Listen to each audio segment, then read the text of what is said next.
प्यारे बच्चों, कक्षा 12 के हिंदी विषय में गद्य खंड में आज इस वीडियो में आप हजारी प्रसाद द्विवेदी जी द्वारा रचित अशोक के फूल नामक अध्याय का अध्ययन करेंगे। तो देखिए, अशोक के फूल। संदर्भ एवं प्रसंग है सामग्री हिंदी साहित्य के प्रतिष्ठित ललित निबंधकार आचार्य हजारी प्रसाद द्विवेदी का प्रस्तुत ललित निबंध अशोक के फूल उनके सामाजिक एवं सांस्कृतिक चिंतन की परिणति है। सामान्यतया इसे सामंतीय सभ्यता एवं परिष्कृत रुचि का प्रतीक माना जाता है।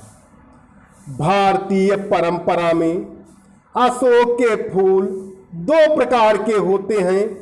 प्रथम श्वेत पुष्प, श्वेत यानी सफेद फूल, जो तांत्रिक क्रियाओं की सिद्धि के लिए उपयोगी हैं, तथा द्वितीय लाल पुष्प, जो स्मृतिवर्धक होता है। स्मृति माने याददाश्त बढ़ाने वाला होता है।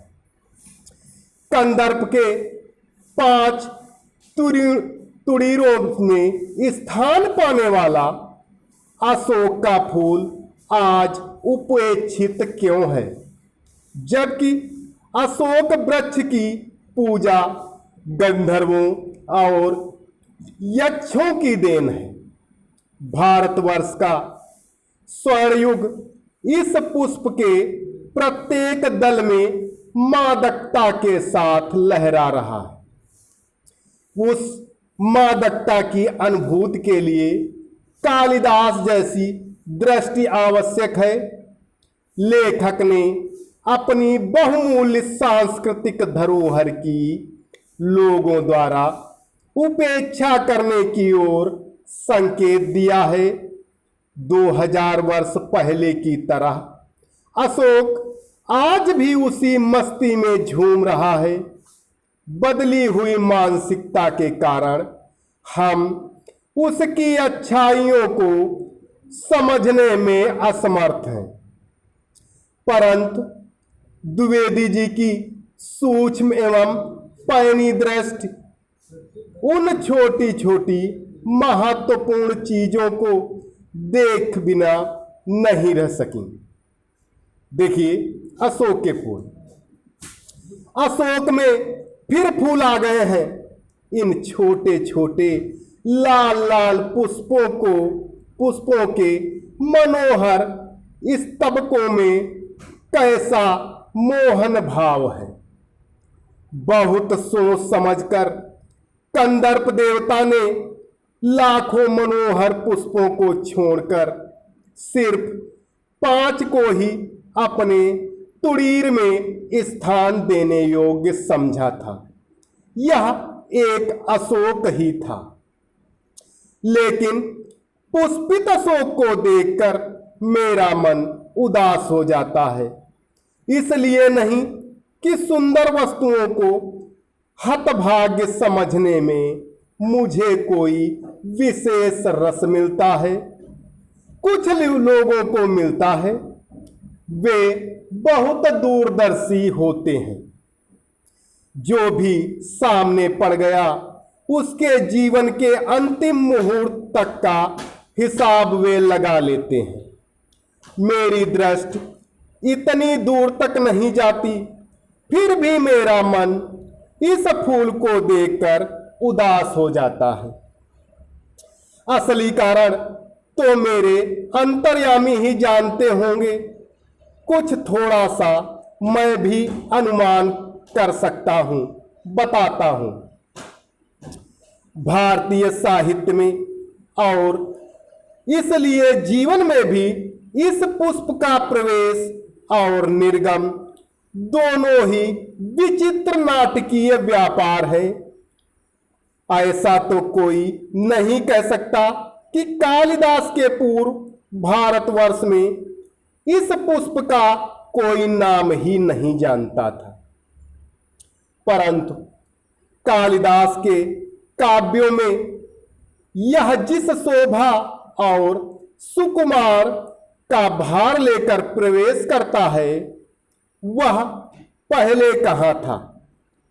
उस प्रवेश में नववधू के गृह प्रवेश की भांति शोभा है, गरिमा है, पवित्रता है और सुकुमारता है। फिर एकाएक मुसलमानी सल्तनत की प्रतिष्ठा के साथ ही साथ यह मनोहर पुष्प साहित्य के सिंहासन से चुपचाप उतार दिया गया। नाम तो लोग बाद में भी लेते थे, पर उसी प्रकार जिस प्रकार बुद्ध और विक्रमादित्य का, अशोक को जो सम्मान कालिदास से मिला वह अपूर्व था।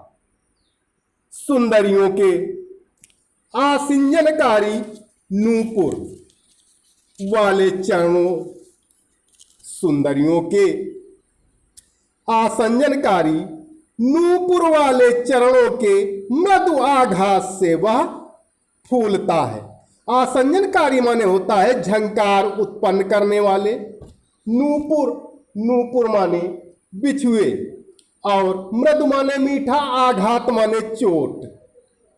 आगे देखिए, कोमल कपोलों पर काणा वसंत के रूप में झूलता था और चंचल नील अलकों की, अलक माने बाल होता है, नील अलकों की अचंचल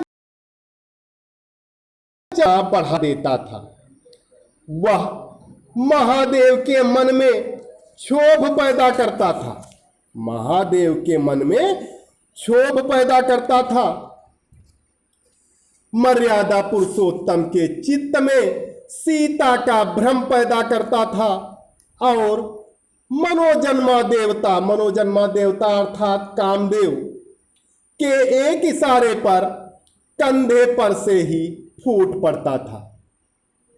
अशोक किसी कुशल अभिनेता के समान झम से रंगमंच पर आता है और दर्शकों को अभिभूत करके खप से निकल जाता है।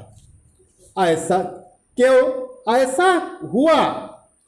कंदर्प देवता के अन्य बाणों की कदर तो आज भी कवियों की दुनिया में ज्यों की त्यों है। कंदर्प देवता भी कामदेव को ही कहा जाता है। अरविंद को किसने भुलाया? अरविंद माने कमल। आम कहाँ छोड़ा गया? और नीलोत्पल माने होता है नीला कमल की माया को कौन काट सका? नवमल्लिका की अवश्य ही अब विशेष पूछ नहीं है, किंतु उसकी इससे अधिक कदर कभी भी नहीं थी। भुलाया गया है अशोक। मेरा मन घूमड़ कर भारतीय रस साधना के पिछले हजारों वर्षों पर बरस जाना चाहता है। क्या यह मनोहर पुष्प भुलाने की चीज थी? सहृदयता क्या लुप्त हो गई थी?